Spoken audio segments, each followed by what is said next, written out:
I know we're covering a lot, but I just wanted to, again, the purpose of this is to cover the fundamentals. And one of the fundamentals is the brand hierarchy in terms of how a brand would be structured.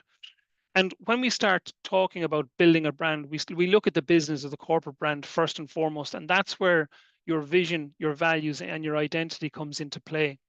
Because fundamentally, if that is not clear, then it's going to create problems for you in terms of creating your marketing communications down the road. Actually, recently enough, I was working on a project, and a lot of the work that I do is on with large companies and helping them with their internal communications. And as I said, translating a strategic initiative into clear communications that's going to connect and engage and boost performance within organizations. But I do work with SMEs and some startups as well.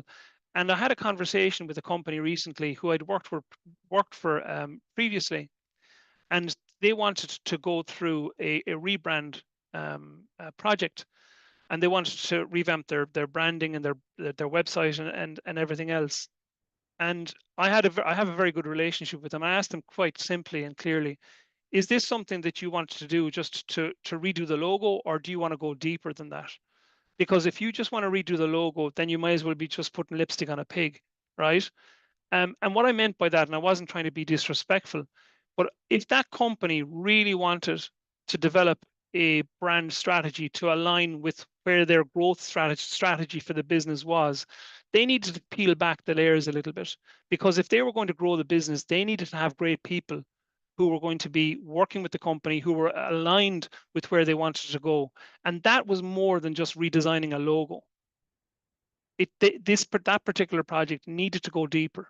And that's where this fundamentally starts. It starts with the vision and having clarity of the vision. It starts with your values, because again, we all have values as a person or as a business, and it's about aligning those values with aligned customers and indeed employees.